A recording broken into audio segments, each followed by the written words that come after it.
Hello, dear listeners. Welcome to Civilized Pills. In today's episode, my guest is a world-renowned illusionist, teaching artist, researcher, and speaker. He is the winner of numerous prestigious awards in the magic field.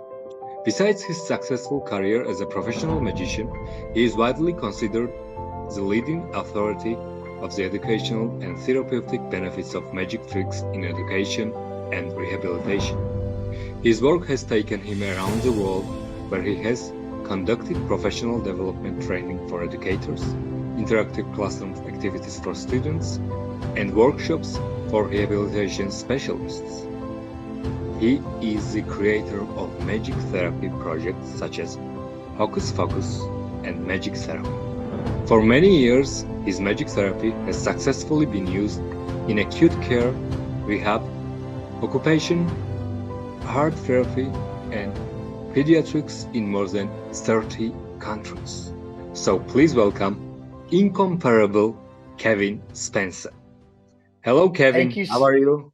Welcome to I the am show. so good. Thank you. Thank you very much. It is such an honor to be here with you. Thank you for the invitation. Oh, thank you. It's a great pleasure and real honor to talk to you. And so thanks for your time again. My first question won't be very original, but I'm sure it will interest everyone. How did your magical journey begin? Oh, that's a good question. It seems like all of us kind of start in the same place. For me, I was a young boy. I was 5 years old. I saw a magician perform on television, and I was immediately fascinated and intrigued. Told my mom and dad when I grow up, I'm going to be a magician when I was 5. They bought me a magic set for Christmas when I was probably 7 or 8 years old. All of us kind of seem like we follow the same path. Some of us outgrow the magic set and some of us don't. And so I got that magic set and I learned all of those tricks. I ended up carrying them to elementary school with me and junior high school with me. My dad, who is a carpenter, helped me build a lot of bigger magic tricks. And eventually I worked my way through college doing magic shows. So when I finished school, it was just very natural for me to say, I'm going to be a magician. Oh, great. So many magicians started with magic sets. Yes. How and when did you discover and notice the healing and therapeutic properties of magic? I think that probably happened for me uh, kind of early on in my magic career. I was involved in a really bad automobile accident. The car I was in was hit and crushed by a tractor trailer. I woke up in neurological intensive care with a close brain injury and a lower spinal cord injury, and spent some time in the hospital just in therapy, relearning some of the skills I'd lost as a result of the accident. And I think what happens is, we had done very well with magic. We were working in the college market at the time, and we'd just been named Campus Entertainer of the Year. And then all of this happens, and you start to think, wow, am I going to get back to that place where I was before? And magic was just a really important therapeutic tool for me. I think as you and I talked, it's that same sort of moment that goes off where magic, you get such joy out of doing it and watching other people's expressions. Yes. But my wife and I had an opportunity to actually sit down and teach some magic tricks to some older people who had had a stroke. And in teaching them those magic tricks, we watched them get so excited about practicing the trick and working on the trick because they wanted to show that magic trick to their grandchildren or to their family members. And I think it was at that moment that we kind of understood how transformational magic can be, both in the way we move our hands, in the ways we think, and the ways that we relate to other people. Before we jump right into the huge projects like Hocus Focus and Magic Therapy, can you briefly explain to our listeners the essence of magic therapy? Absolutely. It is a creative approach to rehabilitation. That's what it is. And basically, what we've done is we've worked with a number of therapists, a number of professional rehab specialists to select not just a group of magic tricks, but very carefully selected magic tricks. And we've researched those magic tricks to know that they are going to accomplish very specific goals and objectives. So, what magic therapy is, or the essence of using magic as a therapeutic tool, it's about three things. It's about dexterity, because patients or individuals have to be able to manipulate the props in order to perform the tricks. So every trick in the program can be scaled to make it more difficult or to make it easier. It's about motivation. How do you motivate a patient to really want to get involved in their therapy program? And the most important thing is that social aspect. As you and I were talking, it's this whole idea of not just knowing the magic trick, because we can all learn a magic trick.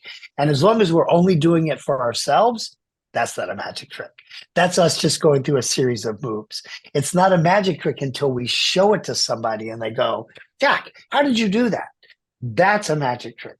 So it's about dexterity, it's about motivation, and it's about socialization.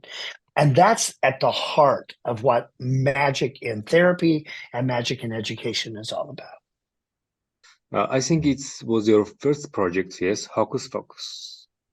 Yes. Yes, which focuses more on children and child development. Am I right? Yes. That's correct. Yes. Can you tell us about it? Yes. You know what? I'm going to skip back just a moment, because we actually started this entire project around healthcare.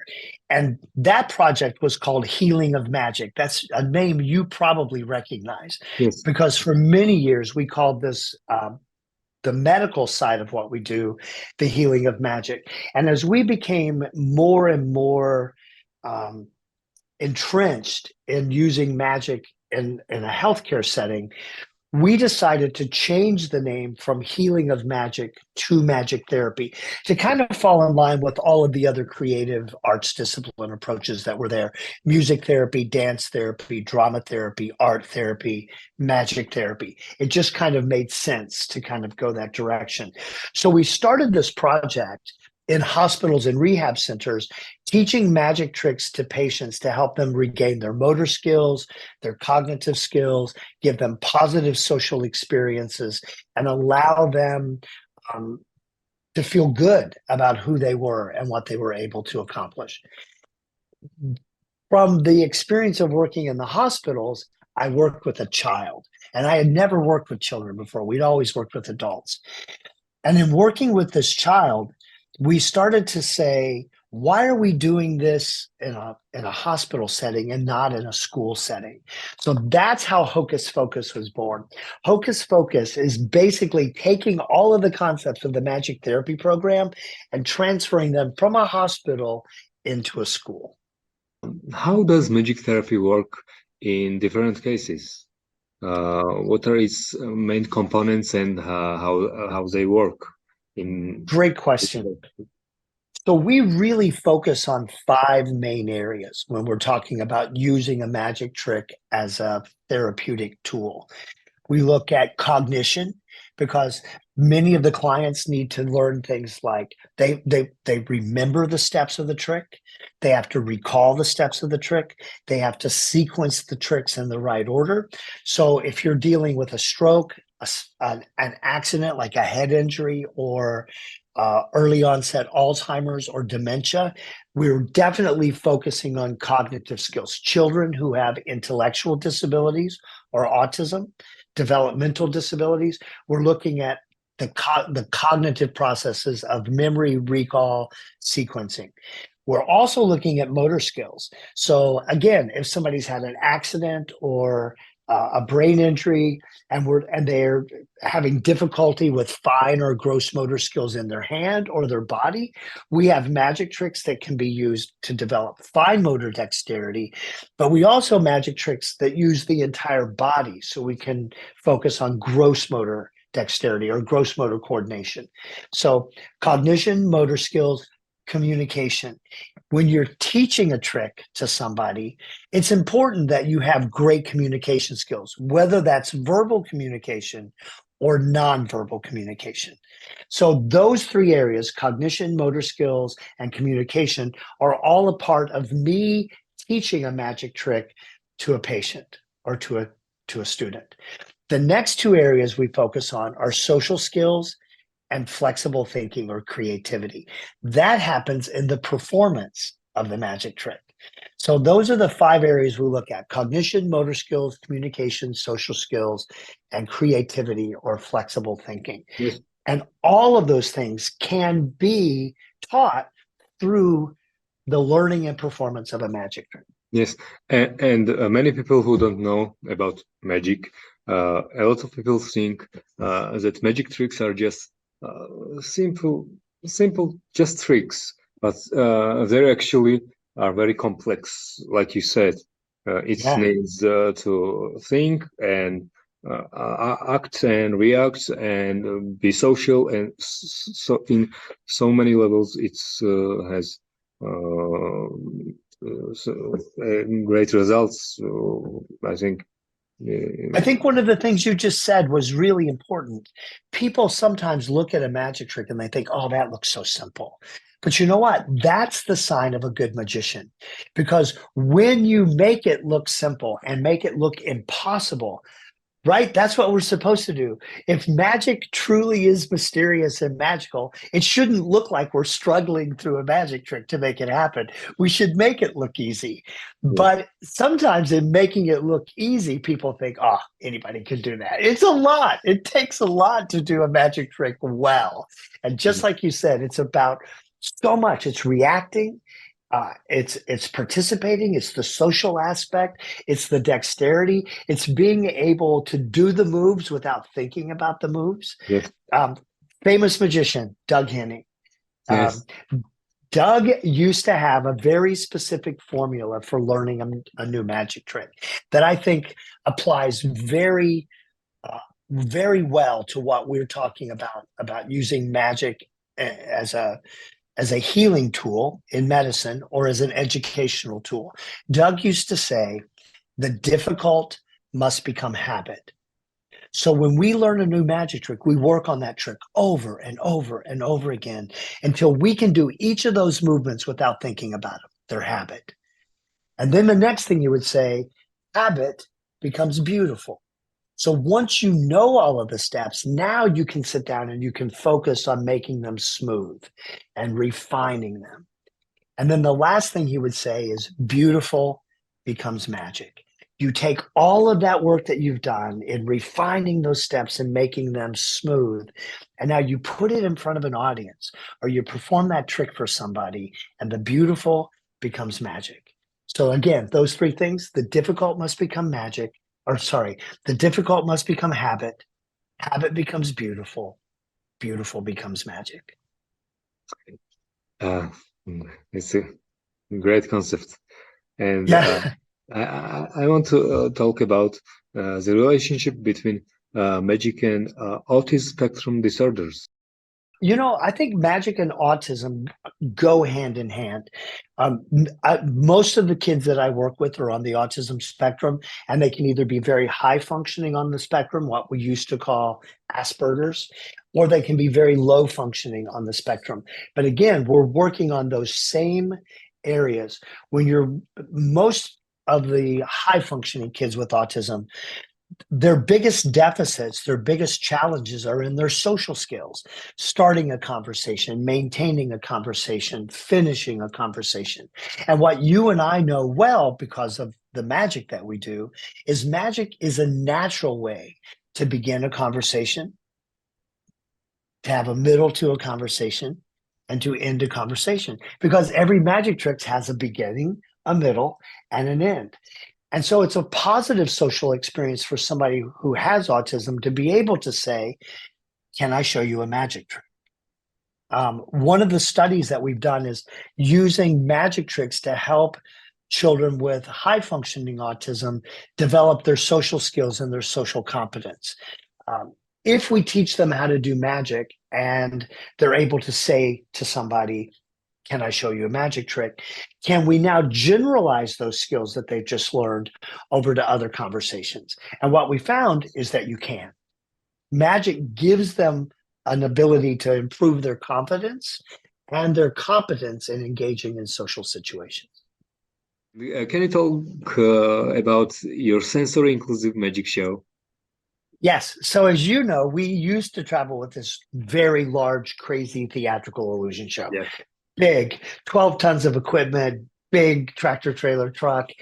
It was great fun. I mean, who gets to grow up and be a magician? So we had so much fun traveling the world with that magic show.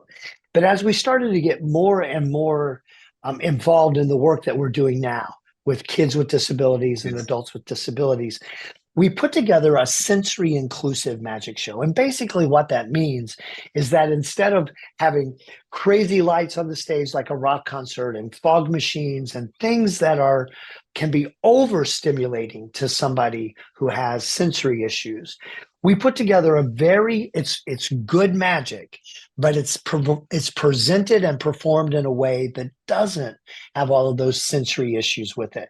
So instead of loud music, there's no music. Instead of the house lights going down so that people are sitting in the dark, the house lights only go to half so that they never feel like they're completely in the dark. It's important because a lot of people with sensory processing disorders, or especially kids on the autism spectrum, there's part of what they battle is something called proprioception. We always think we have 5 senses. We actually have 7 senses, as you know, and 2 of those other senses are vestibular sense and our proprioceptive sense. 2 big words. And our proprioceptive sense is about where our bodies are in space. Yes. So for a child or an adult with autism, they struggle with knowing where their bodies are in space, which is what, yes, very focused, very tunnel visioned. Yes. So if they're sitting in an audience and they're watching the show and you take all of the house lights out and now it's completely dark, that's not good for them, because if they can't see where their hands are, they might not know where their hands are. So if you want them to focus on you doing magic, then the last thing you want to do is put them in a completely dark theater. So we started taking in consideration all of those sensory things that would make somebody in our audience feel like they were no longer in control. No loud music, no bright lights, house lights don't go down. We're very careful about the kinds of magic that we do in the show, that it's not loud or scary. So just taking all of those elements into consideration to make the show fun, we don't compromise the quality of the magic. The magic is still high quality, high caliber magic. You can come to the show. Anybody could come to the show and have a good time. It's just presented in a way that's more sensory friendly, sensory inclusive. And during the show, they also learning some tricks, or just watching, or it's another thing to learn the autism spectrum children. Yeah. So in this show, they're not learning tricks. Yes.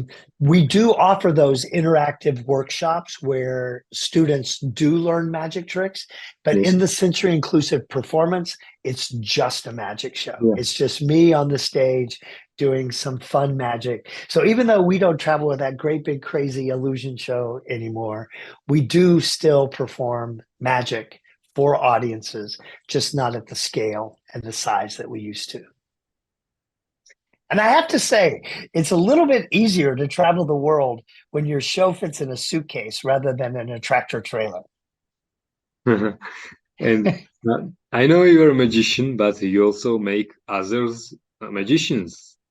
Yeah. Yes. And I want to talk about your workshops for educators. And please tell us about your interactive workshops for educators and teachers, where you teach them profound tools, skills, and knowledge for their professions. So I think it's really, really important. I am a huge advocate of what we call arts integration in the classroom. Being able to take an art form or an art discipline like magic, which I look at as a multidisciplinary art form, because as you and I were just talking, it's this whole idea of not just performing the trick, right? It's you have to have patter, so you have to write. So it's about creative writing. It's about performance. It's about movement. How are you going to stand? How are you going to sit? What are you going to do when you perform this trick? It's not just executing the movements. So many other areas come in. Are you going to use music in the background? And if you use music, what kind of music is that going to be? So many elements come into the performance of a magic trick. So what we try to do is what those workshops are, two different workshops. One deals specifically with teaching the tricks to the kids. Those are those interactive classrooms. So I will come into a special education classroom, a classroom with kids with disabilities. I'll do a couple magic tricks, and then I will teach them a couple of magic tricks that work on those 5 areas: cognition, motor skills, communication, social skills, and flexible thinking. What we do for teachers in these professional development workshops is we also teach them the magic tricks, how they can incorporate those into their classroom, um, and deliver academic content. For instance, let's talk about a magic trick where you have to tell a story. If you're going to tell a story, or if you're going to do your patter with the magic trick, well, how do you write that? Well, now you can take a magic trick and you can connect it right back to language arts. What are the 5 basic elements of writing a story? Well, you have to have a character. Who's the character? Am I the character? Are there other characters? What's the plot? What's the story going to be about as I tell this magic trick? Is there going to be, what's the climax? What's the challenge? What's the problem that we have, that we're facing? What's the conclusion to all of this? All of those things are part of what you and I do when we do a magic trick. We have a beginning, a middle, and an end. We have characters. We have a plot. We have a conclusion to the plot. But we take that information for granted. But for a child with a disability, that might not be something that they understand. So in the learning of a magic trick, it's like, now you can ask them, all right, you know this magic trick, so what story are you going to tell? Well, now they can go into the educational part of, well, what are the things I need to know to write a story? Or suppose, like, I do the old magic trick with the dollar bill and the paper clips. It was one of my favorite. But when we bring out a dollar bill, or your money, anybody's money, now by introducing money, we can talk about the nominations of money. This is a $1 bill. There's a $5 bill. There's a $10 bill. We can talk about this guy. Who is this guy? That's George Washington. Well, who was George Washington? Well, he's the first president of the United States. So now, again, in the learning of the magic trick, and the dollar is just one of the props, but we can start talking about all the historical context of what this dollar bill represents to our country. You can, there's just so many things that you can go into when you're talking about a magic trick that's both educational and fun, right? Learning should be fun. So now you teach them a magic trick, it's fun, they learn something, and they have something they can show somebody in the end. Yeah, I just think that such training will be very helpful for magicians also, for the structure of drama, because that's the main thing. To have a structure. You're right. You're right. A lot of magicians don't take the time to actually structure a magic trick so that it makes sense to the audience. I think that's one of the biggest mistakes that we make as magicians, is that we know what the trick is supposed to do. Yes. But we don't always communicate that very well to our audience. How to express art. And about teachings, I want to ask, and I'm very, very interested, so interested, and I was interested before I emailed you about the podcast about teaching with pediatricians. So all of the tricks in the magic therapy program are fairly simple to do. And we think that's really important. And none of them use traditional magic props. These are all things, especially the things that we teach pediatricians and doctors. These are things that they already have around their practice or around the hospital. And when we work with pediatricians and doctors, we're actually looking at a different thing. There are active benefits of learning a magic trick, like we've talked about, the whole idea about improving cognition, improving motor skills, improving communication. But there's also a passive side to magic when somebody just watches a magic trick. So when we work with doctors and pediatricians, we're focusing on different things. We're focusing on how can you as a doctor use a quick magic trick that takes 30 seconds, maybe a minute at the most. How can you use that magic trick to reduce the anxiety of your patient? How can you use that magic trick to build rapport and trust between you and the patient? How can you use that magic trick to help your patient have what we call environmental mastery, to make them feel like they have some control about what's happening to them in that moment? And if you're the doctor and you say to your pediatric patient, hey, pick a card, and you've just got a deck of cards and you're asking them to pick a card, you're giving them an opportunity for choice and autonomy in a situation where they have no choice or autonomy, where they feel completely out of control. And yet all of a sudden you've said to them, hey, pick a card or grab a rubber band. You've given them an opportunity to make a decision, and that can help them feel more in control. And we know from the research, when children feel like they have some control of what happens to them in the hospital, they're more compliant, and the results of the procedures are higher. You have a higher success rate.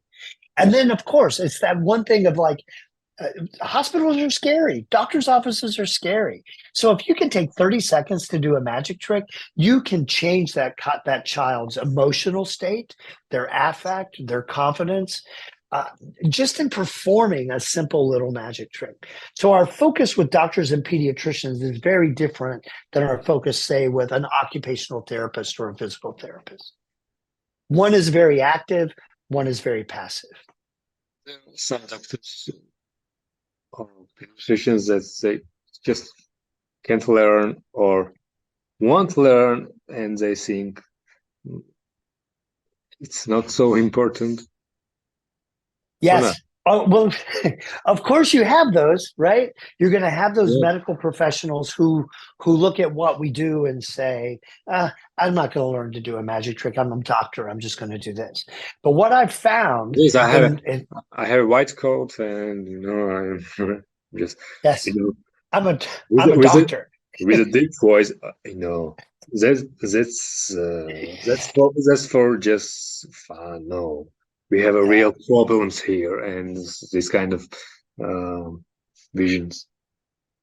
I think there's a movement across the world, definitely a movement in the United States, about improving patient satisfaction and patient results, the patient experience.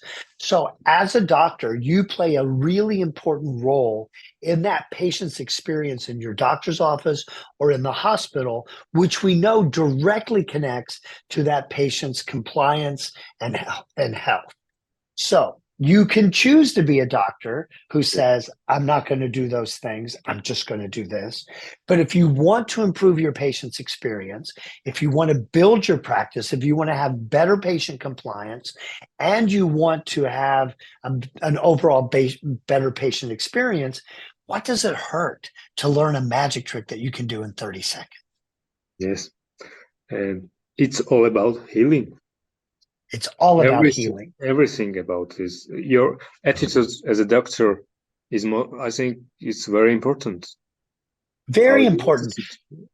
In a recent study, patients identified humaneness as more important to them than the doctor's level of competence. Yes. They want a doctor that they can relate to, that feels like that they feel like they're important, that the doctor feels like I'm important, not somebody who comes in and just delivers a diagnosis and says, this is what you need to do. Yes. They're looking for somebody who who it appears as though they care about them. And when you've got that cold, abrupt, I will use the word arrogant attitude that I'm the doctor, you're the patient, you don't build that rapport and trust between you, and you get less patient compliance as a result of that. Yes, and I think sometimes only this kind of attitude can do the most of uh, thing in healing. Or I think you're right. I think the doctor's attitude has a direct bearing on the patient's attitude. Yeah, and yeah, there's a great article on how doctors and magicians are the same. Of course, doctors don't want to think of themselves being like magicians, but they are. We're all performers, right? Magicians, we perform for an audience that's larger. For a doctor, they're performing for an audience of one, but it's still a performance. They still have to deliver their lines with compassion and with empathy and with clarity. They still have to do all of those things that we do as magicians. It's the same thing. Kevin, can you tell our listeners the main distinctions of magic therapy from other art therapies? Because we know there are the drum therapy, there are music therapy as musicology, as Oliver Sacks, and what's the main differences with these arts and with magic therapy? We just said that the magic is so complex thing, Yeah. and what do you think? What's the other differences? So I think I'm going to bounce back to a statement that you just said, which is a statement that I love, that sometimes people in the health professions forget the role the arts can play in promoting and protecting human health. Medicine is both an art and a science. Doctors go to school and they learn the science of biology and medicine, but it is just as much an art form because the doctor still has to use so much of their diagnostic intuition when they talk and deal with the patient. So when we're talking about creative arts approaches, drama therapy, art therapy, music therapy, dance therapy, magic therapy, the distinguishing mark of magic therapy from all of those others is the social component. In dance therapy, you can learn to dance and you can dance. I can dance in this room all by myself and I'm still dancing. I could sing to myself or play a guitar to myself in my office and I'm still doing music. I can sit down and draw a picture. I'm still drawing a picture. I Yes, could sit down and all of those things you can do on your own. Magic, you can't. yes, Magic requires that social element, yes, which I think is so important for a recovering patient, for a child with a disability or an adolescent with a disability, for an adult with a debilitating disease. Having that moment of social connection, positive social experiences, we know from research the mind-body connection, when we feel good about ourselves, when we feel good about our accomplishments, and we're able to share those accomplishments with other people, our bodies respond to that as much as our minds do.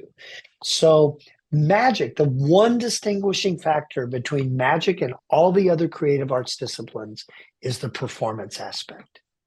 and I just remembered Tommy Wonder once said that every every art form they're telling some kind of stories maybe, but it's not about you. Maybe let's take a drama and theater. You know that of course they're playing right now in this moment in front of you, but uh, you know that this is already written. Yes. But and for example, when you see some the art and fine art, it's already drawn. But in magic, it happens to you. And Tony Wander mentioned this. It's happened to you. I can tell about the story. Or yesterday, I had a crash, some kind of car accident, so on. But when I'm telling to you, it's not happening right now. It's already, of course, it's maybe emotional, but it's In the already past. is in past. Yes, and magic it's not, it is not in the past. It's happening right now in your hands, and it has, I think, this that's connects what you're saying, because magic has this power to, uh, the art which can happen to you. Yes. Yeah. And you know what? So this is that If I'm what saying I was, correctly. yeah, this is what we were talking about earlier when I was talking about creativity or flexible thinking. Yes, When we talked about those cognition, motor skills, communication, social skills, creativity, flexible thinking, because magic happens to you now. So let's say I'm doing a magic trick for you. I'm the doctor, you're the patient, and it's happening in your hands. What happens if you close your hand before I ask you to? Or you do something before it's time to do something? Or what if I'm the doctor and I'm doing a magic trick that's 10 steps and I miss step number 6? yes, Well, now I've got to catch myself. It's like, oh, I've missed a step. This isn't going to work. Flexible thinking teaches us how to backtrack, pick up that step and move forward. You have to do that in your interaction. You have to do that with the story that you tell. The magic happens in your hands. For people who have disabilities, especially autism or intellectual disabilities, we do not teach them how to problem solve, how to think critically.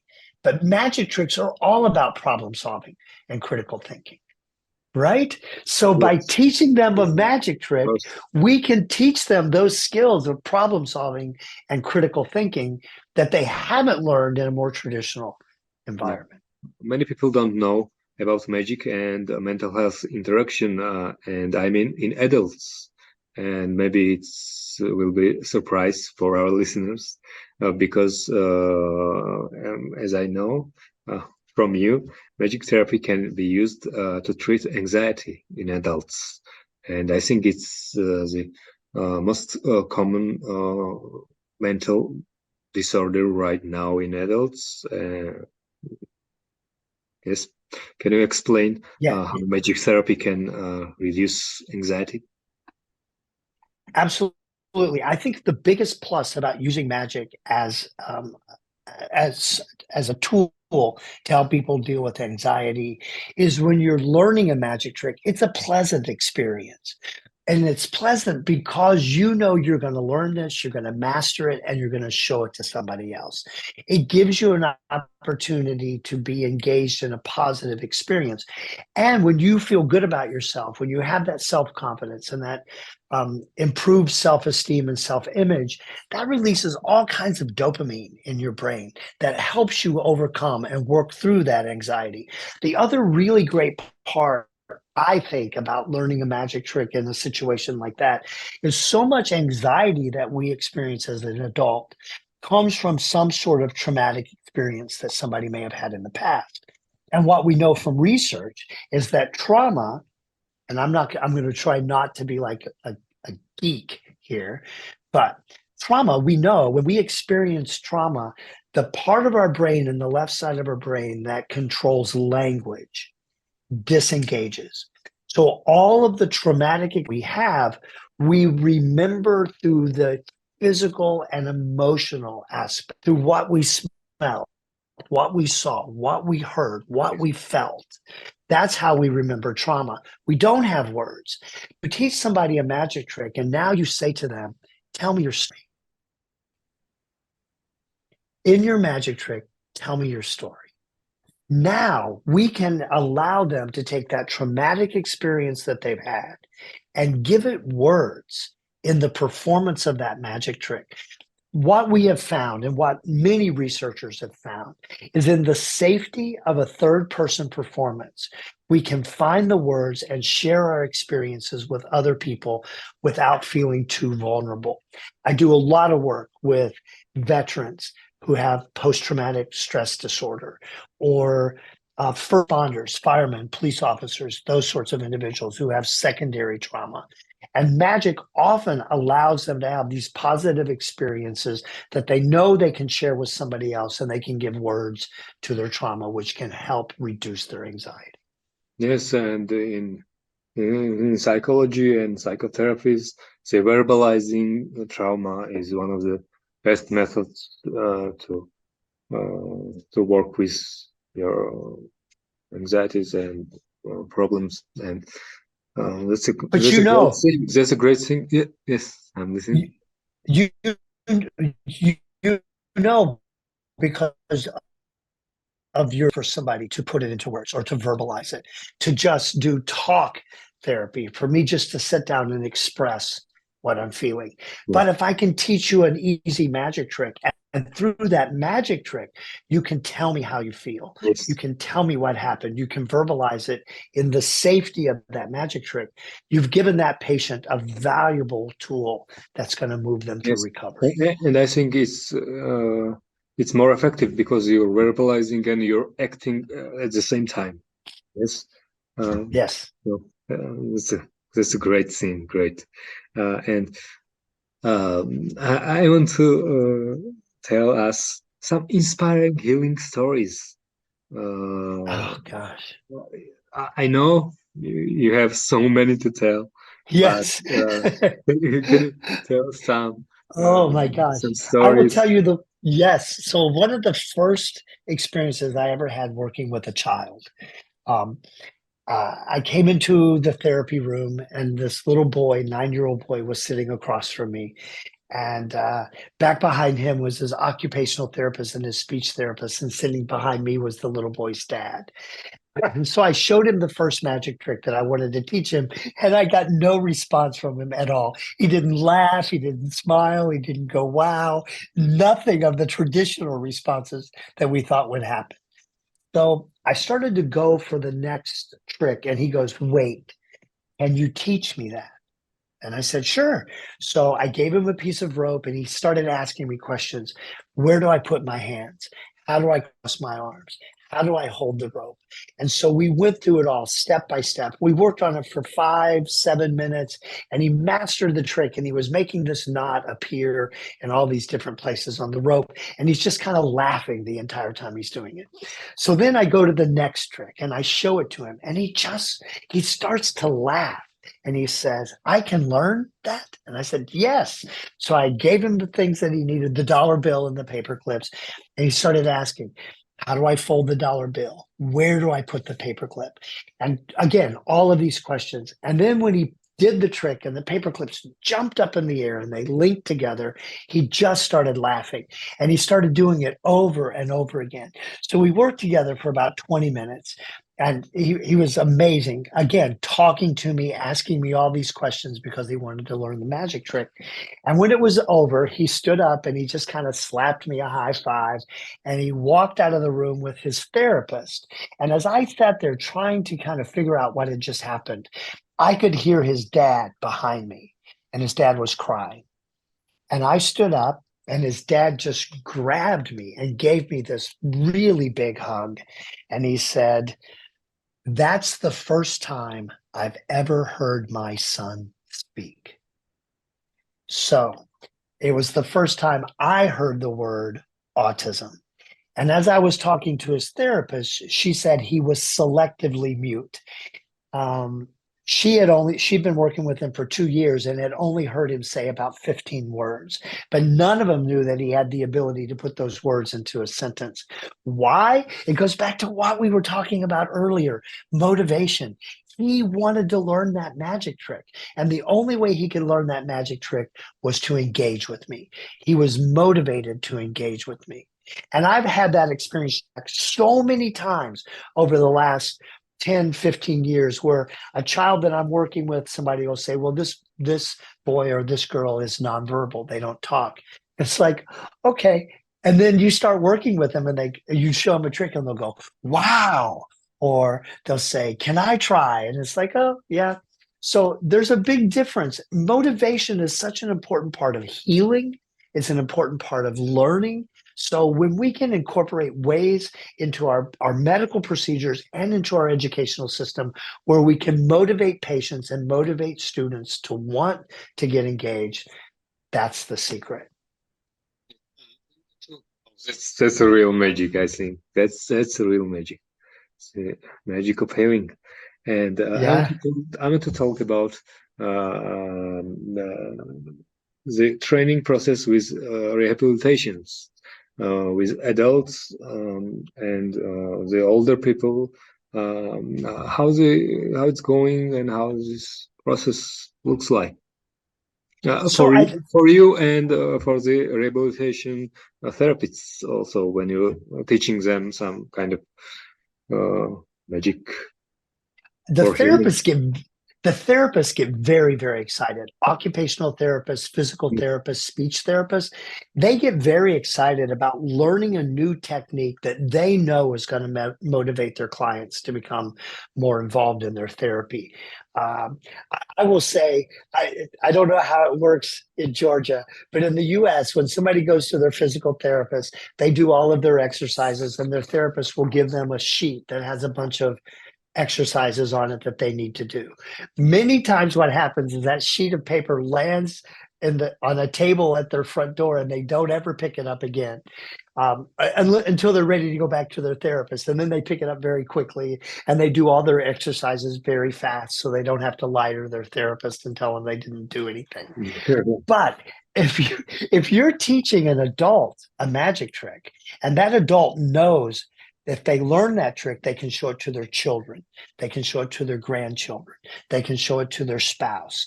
It goes all the way back to that thing of being social.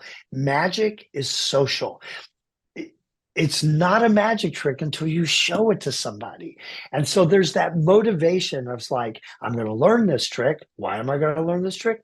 Because I'm going to show it to somebody.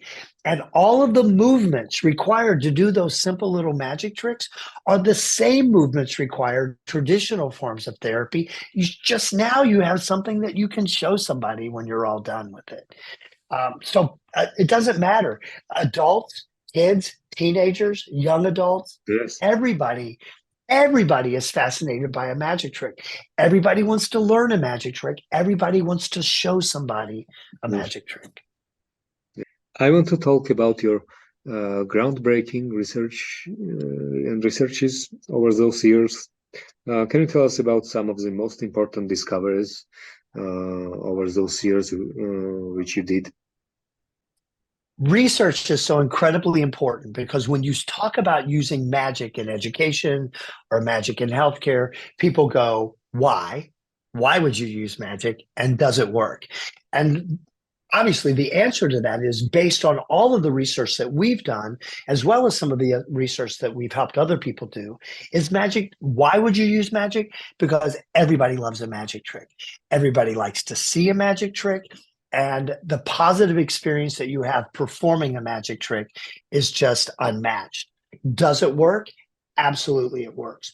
All of the research that we have shows that magic tricks can be used to improve motor skills. We've seen that in kids with cerebral palsy, with kids on the autism spectrum, with kids with developmental disabilities and delays.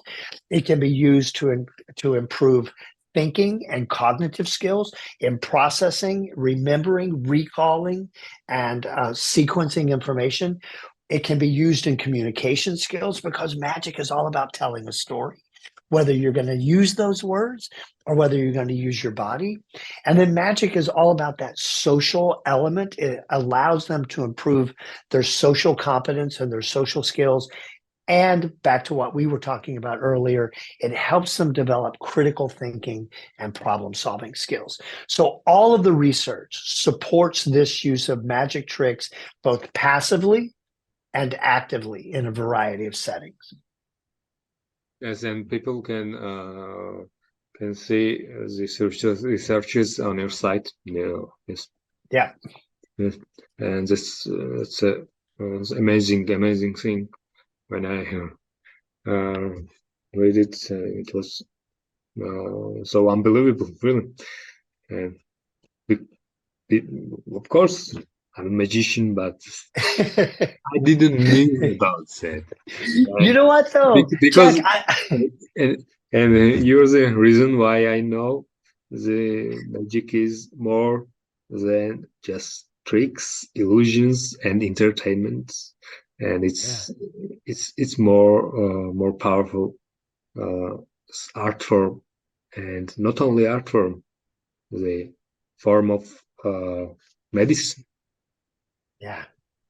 I didn't know it either. You know, I, I think when I started down this path, I saw the potential. I understood the potential, but I didn't have the proof, right? We didn't have the research. And through the research, I have learned so much about the way the arts can impact the way we live, learn, work, and heal. But I have really learned so much about how magic can have such a positive influence on people's lives in the way they live, learn, work, and heal. I want to ask about uh, your professional stage career because probably many people don't know, but you're a great stage illusionist, and you had a show, and you had a uh, I think it's called Spencer's Theater of Illusions, and you That's did right. the big stage illusions with your wife Cindy. And Yes. uh, can you tell about this and your passion to perform the stage big illusions? So it was, again, who gets to grow up and be a magician? But to actually do that kind of a big stage show. Many of our critics said it's a Broadway show meets a rock and roll concert because it was just very high energy, but also the illusions that we performed allowed our audiences to experience a lot of different kinds of emotions too. They could come in and they could laugh at some things, they could cry at some things, they could be frightened at some things. We wanted them to experience all of the emotions in our show. And it was we kind of paired it with these big illusions and then some what we called the audience interactive personality pieces. We had the privilege of working with some of the greatest minds in magic. Jim Steinmeier was the creator of so many of the illusions that we performed in our show. And Jim and I and my wife, we became very, very good friends. And as a result of our relationship, he also knew us very well. So he knew the kinds of tricks that we would perform and how I would be able to, what kind of story I would tell. So Jim would sit down, and I just remember one time when he called me on the phone and he said, I have a question for you. I'm like, okay. And he goes, how would you like to walk through a wall? It's like, what? He's like, walk through a wall. Like the way Houdini did it 100 years ago. How would you like to walk through a wall? And it's like, yes, absolutely. That would be fantastic. And he goes, okay, I'm going to figure it out how we can build this 21st century version of what Houdini did in the early 1900s. That was both an amazing magic trick, but also a great piece of theater. And so Jim did that for us over and over and over again. And it was cool because my wife and I got to work together. We got to see the world together. We got to build this show from something that used to fit in the back of a van and set up in 45 minutes to something that ran around the country, around the globe, that took a crew of 10, 7 hours to set up, 2 hour major production, and then tear it all down, move it to the next place, and do it all over again. Oh, Yeah, it was a great, great fun. great. And And what was your biggest inspiration with this kind of thing? Maybe Doug Henning Doug or Henning, absolutely. You know, I grew up in a time when Doug Henning was the magician that everybody saw on television. I can remember seeing him as a kid. yeah. And I went to see his show probably when I was about 17 or 18 years old in Chicago, and sold out house, big theater, 3,800 seats. And the show was sold out. And I wrote a little note and just said, "Dear Mr. Henning, would really like to do this for a job. Any advice you could give me would be appreciated." And I gave it to an usher who said, "I'll see what I can do, kid, and I'll get it backstage." And he came back up to me about 10 minutes later and he says, "I don't know what to tell you. I gave it to somebody. I don't know if anybody's, if can get it to Mr. Henning, but I would encourage you, just go to the stage door at the end of the show and wait and see if anybody comes out." So the end of the show came up. I went to the stage door, and there must have been 200-300 people back there, all of whom had sent up little notes, and they were like magic clubs from the area, that sort of thing. So I thought, oh, well, this is not going to happen. And so I was starting to leave, literally starting out the door, when everybody got really quiet because somebody had walked out from the backstage. And so everybody got really quiet, and I stopped and turned and looked at this guy. And he says, "Is Kevin Spencer here?" And I raised my hand. I said, "That's me." And he said, "Mr. Hanning would like to see you in his dressing room." And so he took me back, and I met Doug for the first time then. And we developed a friendship, a relationship.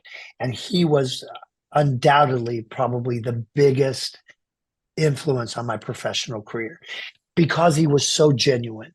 He was so authentic.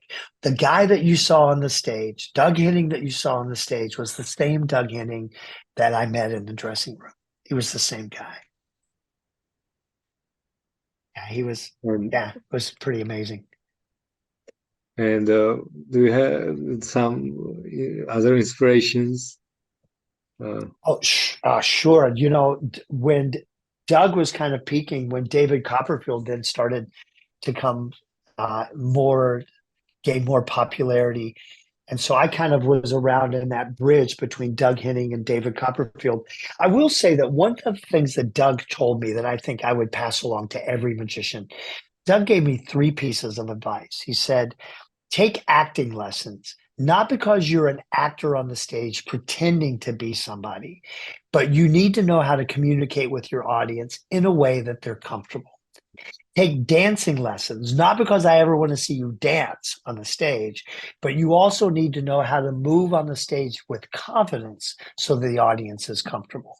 And the last thing he said to me was, always be yourself. Yes. Because if you pretend to be somebody else, the audience will recognize that. And if the audience likes you, they will like what you do. And if they don't like you, no matter what you do, they're still not going to like you. Yes. He said, so just be yourself. And then, so when Doug came on, he really changed what magic looked like. And then David came on, and David changed what magic looked like again. And so I think I grabbed inspiration from both of those people. So you're doing your tour? I'm still on the road these days. Yeah, these days it seems like most of what I do is I spend a week in a community. So I'll come in like next week. I'm going to be in Santa Fe, New Mexico for a week. And so I'll come in and I'll work in a series of schools with kids with disabilities. I'll work in a couple of hospitals with therapists and with doctors and with some of their patients. And then I'll end that week with a sensory inclusive performance. So everybody that I've worked with during the week will have an opportunity to actually then come and see a live magic show on the Saturday before the week is over. And last week I was in Michigan. The week before that, I was in the United Kingdom for 2 weeks doing this work across the UK. So I do have the opportunity to travel a lot. So I am still on the road. Yes. Magic always had a great influence on civilization and yes. On the human race. And of course, one of the greatest minds in magic, Max Maven, said that the magicians simply took this profound and deep art and trivialized it. And and I want to tell you, thank you that you teach people that it's not just a cheap entertainment. It's more just entertainment. It's more just some tricks. It's more just some kind of pretty shiny things on stage. It has the more meaning, and it has such real. I mean, when I say real, I mean real powers. Yeah. And uh, it's I think when I saw and read what you're doing, I think the magic is a perfect term for this art. You know, I think you're right. Yeah. in many performing when I see some performances, the magic is not the right term. The illusion is not right term, but what are you doing? The magic is the exactly right term. Well, I think. thank you. I think And it's remarkable that what my wife and I got to do for so long to entertain people also has the incredible power to change and transform people's lives in yes, ways that we never imagined. And to be able to do both of those things, to be able to have enjoyed a successful career in magic and to see the world performing magic, um, to have that, and now to be involved in the work that we're doing now, where we're using magic to really impact change in the yes. lives of people with disabilities, is is just pretty incredible for me. I'm privileged. I'm so honored. What you're doing is the most valuable thing that can do with this art. I think so. Thank you for that. I would. And thank you for having me and allowing me to share my story and my work with your listeners. I really appreciate Thank you. It's a real pleasure and real honor to talk with you. And I would like to ask about your future plans as a doctor and it. as a researcher. So how do you see the future of the magic therapy? I see it gaining acceptance and gaining credibility. We just started two new research studies on using magic in autism and magic in cerebral palsy. I do a lot of work with some medical schools across the United States on exploring other avenues that other ways that magic can be learned. I think as I start to see my career in all of this, starting to level out, my main focus now is training other people to continue the work that we've started, because I'm not going to be here forever. And I don't want the work to end when I'm not here. So right now we're putting a lot of efforts in our touring into training medical professionals, in training teachers, and training caregivers with special education on how they can use this approach to make a difference in the lives of the people they work with. I really admire your work and thank you for all you do. And Thank you. it was a great conversation with you. Thank you very much. And I wish you all the best with your work and with your family. Thank you. Thank you so much. And the same. I'm looking forward to hearing more about what you're doing in the world of clinical psychology and using So, magic in that way. And we're connected on social media. hello, So dear let's listeners. Welcome definitely to stay in Civilized touch. Pills. In today's yes, episode. let's stay in touch. So, thank you very much and goodbye. Goodbye. Thank you. Bye. Bye bye.